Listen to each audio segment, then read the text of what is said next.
Bonjour à tous, on se retrouve aujourd'hui pour une petite présentation matérielle, étant donné que malheureusement, à cause du coronavirus, on est quasiment tous à l'arrêt pour le moment. Voilà, les événements sont annulés. Donc là, je fais une présentation rapide car du matériel lumière essentiellement. Donc ici, on commence par une table DMX 192 canaux. C'est écrit 512, mais il n'y a que 192 canaux dessus, que j'utilise pour les projecteurs en lèche-murs ou vraiment en cas de secours si le logiciel lâche. Ici, vous avez deux de mes 4 Lear Spot 90 watts. Voilà. Donc, j'ai déjà fait une présentation dessus sur ma chaîne YouTube, hein, vous pouvez aller voir. Voilà. Là, vous avez un Novistar Washlet. Ici, vous avez 5 parallèles Ibiza 12x3 watts. Tout ça, j'utilise uniquement en lèche-mur.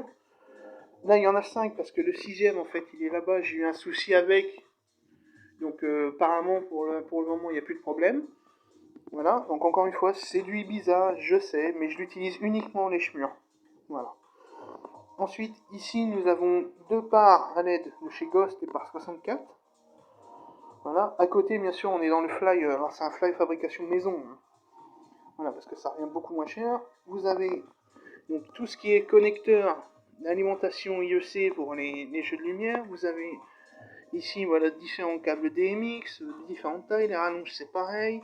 Voilà. Dans la petite caisse qui est là-dessous, vous avez tout ce qui est petits câbles DMX.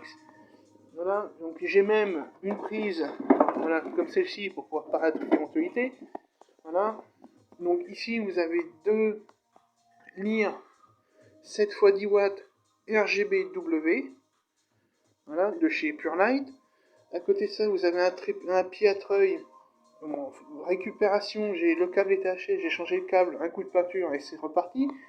Voilà, là vous avez les mousses qui servent à ranger les Lear. Voilà. Ici, vous avez mes supports pour la structure principale que j'utilise. Donc, c'est la structure ASD 290.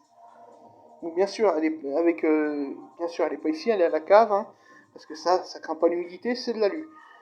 Donc, j'ai également les pieds qui vont avec, c'est des Amdam Hall T400 de mémoire, donc qui eux montent à 4 mètres. Voilà. Ici, vous avez ma machine à fumer Fog 400. Et là, maintenant, on passe sur la partie régie maison, on va dire. Donc ici vous avez ma petite Behringer Xenix 802. À côté de ça, pour pas perdre la main bien sûr dans le DJing, j'ai mon contrôleur Hercule Impulse 300. Voilà, tout ça c'est relié juste à une chaîne IFI, ça suffit amplement pour la maison. Voilà. Là vous avez mon PC avec le logiciel Sunlight. Voilà. Il faut savoir qu'en prestation, bien sûr, le système son, je suis associé avec un ami, donc le système son c'est deux Alto TX 312, 315 pardon, et avec une table de mixage Behringer Xenix 222 USB. Donc voilà. On a également deux micros American Audio.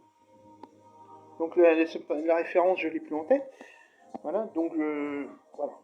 Voilà, c'est tout ce que je pouvais dire pour le moment. Et puis on fait un peu de nettoyage, de rangement, de test, on répare ce qui marche plus. Et puis malheureusement, le temps du confinement, on n'a que ça à faire. Ainsi, j'oubliais aussi, donc je passe par un Sushi DS.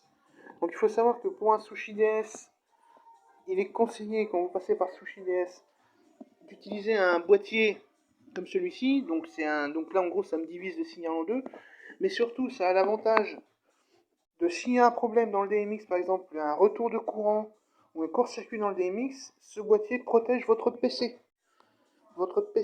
Car il faut savoir que le Sushi DS n'a pas de protection intégrée.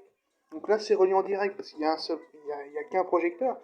Il faut savoir que le Sushi DS n'a pas de protection intégrée. Donc vaut mieux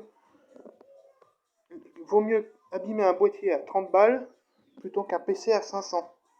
Voilà, c'était juste ça que je voulais rajouter. Donc, bien sûr, c'est pas obligatoire, mais franchement, on me l'a conseillé. Voilà. Donc je vous rajoute les photos du système son principal. Donc là vous avez la Behringer Xenix 2222. Voilà. Ici vous avez les micros HF American Audio VM219. Et bien sûr les enceintes, donc Dealto TS315 et non pas FTX, comme j'ai pu le dire tout à l'heure. Voilà, merci d'avoir regardé cette vidéo, et à la prochaine.